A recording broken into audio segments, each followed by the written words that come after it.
Yo, what's good guys? Hope you're doing well. Today I'm going to give you a quick 2-minute to 3-minute rundown of how to use FL Studio if you've never used it before. This video is going to go over the basics, and it's also going to assume you know a few things like what a plugin is and where to get plugins from or where to get sounds from. Okay, so when you open FL Studio, you're basically greeted with this screen. You're greeted with your channel rack here, you're greeted with your mixer, and you're greeted with your playlist in the background. Let's start with the channel rack because it's the most basic. In your channel rack, this is where you go in to add all your sounds or your plugins.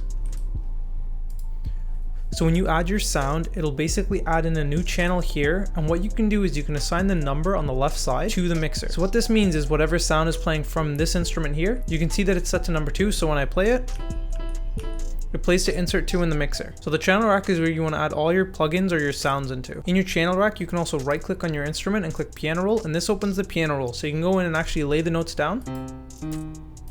And you can build your melody or your chords like that. That's a quick view of the channel rack. Let's move to the mixer. In the mixer is where all your sounds from your channel rack are sent. In your mixer is basically where you add all the effects to the sound that you want. So for example, if I wanted an EQ, I can go into my plugins and add an EQ.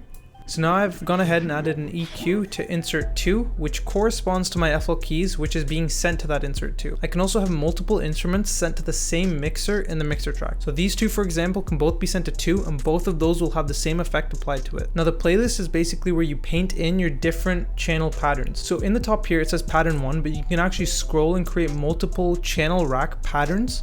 So in each pattern, you can have something different. And what you can then do is you can then paint in those patterns into your playlist. So for example, if I have pattern 4, I can paint that in here, pattern 5 can go here, pattern 6 can then replace pattern 1 and so forth. So when I'm playing, it basically plays like this.